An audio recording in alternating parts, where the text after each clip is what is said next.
Contrairement à la plupart des moteurs, les servomoteurs sont capables de maintenir une position statique. Lorsqu'ils sont utilisés en modélisme, les servomoteurs sont des moteurs à courant continu, pilotés par un driver qui régule constamment leur position. C'est ce qu'on appelle un système asservi. La quasi-totalité des servos comporte un réducteur qui sert à augmenter leur couple. Pour piloter un servo, on utilise une PWM, et c'est le rapport cyclique de la PWM qui détermine l'angle de positionnement. Faites donc bien attention de câbler la commande du servo sur une sortie PWM. Si vous avez un servo comme celui-ci, c'est en général le plus utilisé avec Arduino, le fil marron doit être connecté à la masse, le rouge au 5V et l'orange à votre sortie PWM.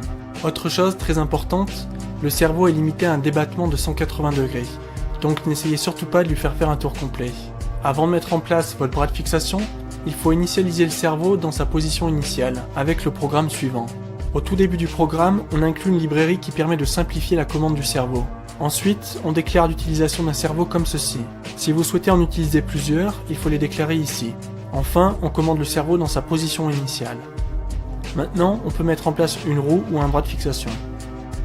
Vous pouvez effectuer ce programme pour balayer plusieurs positions. N'oubliez pas d'ajouter une courte attente pour être sûr que le servo ait suffisamment le temps d'atteindre sa position. Ce qui peut être très intéressant, c'est de commander le servomoteur en temps réel. On va alors utiliser un potentiomètre sur une entrée analogue. A partir de là, rien de particulier concernant le programme, si ce n'est qu'on utilise une nouvelle fonction, map, qui permet de faire un produit en croix parce qu'on ne peut évidemment pas commander le servo à 1023 degrés mais uniquement à 180 degrés. Donc cette fonction map permet de garder le bon rapport. Il ne vous reste plus qu'à tester. Contrairement à la plupart des moteurs, les servomoteurs sont capables de maintenir une position statique. Lorsqu'ils sont utilisés en modélisme, les servomoteurs sont des moteurs à courant continu, pilotés par un driver qui régule constamment leur position. C'est ce qu'on appelle un système asservi. La quasi-totalité des servos comporte un réducteur qui sert à augmenter leur couple. Pour piloter un servo, on utilise une PWM, et c'est le rapport cyclique de la PWM qui détermine l'angle de positionnement. Faites donc bien attention de câbler la commande du servo sur une sortie PWM. Si vous avez un servo comme celui-ci, c'est en général le plus utilisé avec Arduino, le fil marron doit être connecté à la masse, le rouge au 5V et l'orange à votre sortie PWM. Autre chose très importante, le servo est limité à un débattement de 180 degrés, donc n'essayez surtout pas de lui faire un tour complet. Avant de mettre en place votre bras de fixation, il faut initialiser le servo dans sa position initiale, avec le programme suivant.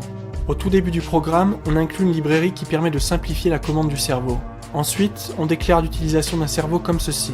Si vous souhaitez en utiliser plusieurs, il faut les déclarer ici. Enfin, on commande le servo dans sa position initiale. Maintenant, on peut mettre en place une roue ou un bras de fixation. Vous pouvez effectuer ce programme pour balayer plusieurs positions. N'oubliez pas d'ajouter une courte attente pour être sûr que le servo ait suffisamment le temps d'atteindre sa position. Ce qui peut être très intéressant, c'est de commander le servomoteur en temps réel. On va alors utiliser un potentiomètre sur une entrée analogue. A partir de là, rien de particulier concernant le programme, si ce n'est qu'on utilise une nouvelle fonction, map, qui permet de faire un produit en croix parce qu'on ne peut évidemment pas commander le servo à 1023 degrés mais uniquement à 180 degrés. Donc cette fonction map permet de garder le bon rapport. Il ne vous reste plus qu'à tester.